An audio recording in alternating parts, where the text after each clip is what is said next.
Welcome back to part 3 of the Snow Queen. Gerda's journey to find Kay is a long and perilous one. After hearing that Kay is alive, she sets off on a boat which carries her away from her home. She's then taken in by an old woman in a beautiful garden who tries to make her forget Kay, but eventually Gerda's memories are restored by the sight of a rose. With the help of a friendly crow and his girlfriend, Gerda seeks Kay in a nearby castle, but he's not there. The prince and princess give her supplies to continue her journey. She is waylaid by bandits, but the chief bandit's daughter helps her and gives her a reindeer to take her to the Snow Queen's palace. Gerda finds Kay in the Snow Queen's ice palace and cries for her almost frozen friend. Her tears melt his heart, dislodging the mirror shards and breaking the Snow Queen's spell. Gerda's love and her childhood memories, which she shares through song, also help Kay to remember his old life and break free from the Snow Queen's control. And they return home. Gerda succeeds in her journey due to her unwavering love for Kay, her innocence, and the kindness of those she meets along the way. Her pure heart and determination allow her to overcome obstacles and ultimately rescue her friend from the Snow Queen's grasp. This is a story of redemptive love. Initially, Gerda believes that Kay is dead, which in a sense he actually is. And we see this reflected in other stories too, the zombie myth and the valley of the shadow of death that we read about in Psalm 23. Love seeks connection. And when we love, we are prepared to go to hell and back in order to connect with the object of our affections. That love is what Gerda represents. We begin in a garden, and to the same garden we return. Similarly, in the Bible, we see the return expressed by the tree of life, found both in the Garden of Eden in the book of Genesis and by the river in the Holy City at the end of Revelation. But Gerda passes through another garden and is entranced by it. For a time, she's misled to forget about Kay, distracted by the old woman in the beautiful garden. This seems an idyllic time, but ultimately Gerda is reminded of her friend and their rose garden when she sees a rose. I see this garden as being caught up in a fascination with externals. It might be religion, as an example, but it might just as easily be wealth or other conditions of the natural life. We forget that in themselves, familiar practices and rituals, beautiful music and incense, however lovely we find them, are powerless to affect any change in our lives.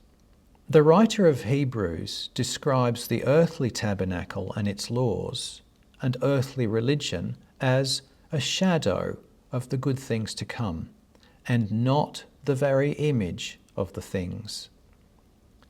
These earthly rituals only serve as reminders of the true spiritual religion, which is expressed in places like the 2 Great Commandments.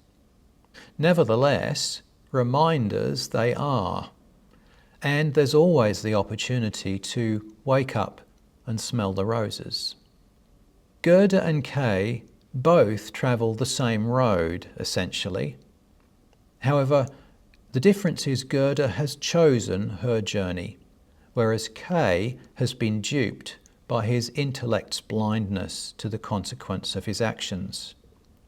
Not that Gerda is perfect by any means. Just as Kay without Gerda is cold and intellectual, Gerda without Kay is aimless and lost. Her path is neither straightforward nor fast. Love, as they say, can be blind. However, she is open to the people and the signs around her in a way Kay has not been. Upon resuming her journey, Gerda overcomes the many challenges she faces, not by anything she does, but rather by the innocence and purity of her love, her willingness to serve, to put others' needs before her own, to find good in places others would only see evil and despair. These are ingrained in her very character. So she even makes a connection with the bandits, finding the good even in them, represented by the bandit's daughter. It is that quality, driving every action she takes, that sees her reach her goal and succeed in her quest to rescue Kay. When Gerda finally reaches the Snow Queen's palace and finds Kay, he is in a far worse state than when she had seen him last. But in the same way the rose has reminded Gerda about Kay, now her tears reawakened Kay's love for Gerda. It was her innocent and pure love, the sacrificial love that had moved her to undertake such a long and arduous journey, which is now expressed through those tears, that releases him from the spell. In some versions of the story, the Snow Queen also sheds tears now that Kay is released, but instead of being awoken to love, she is instead dissolved by them and her power is brought to an end, at least as far as Kay is concerned. So they are able to return home, never to be parted again. Only love can make one truly alive. It is in Gerda's love for Kay that he returns to life. But what is love? It's not the easy infatuation of physical attraction, such as the one Kay felt for the Snow Queen. That is easily found and quickly abandoned when a new infatuation occurs. It isn't a superficial emotional response either.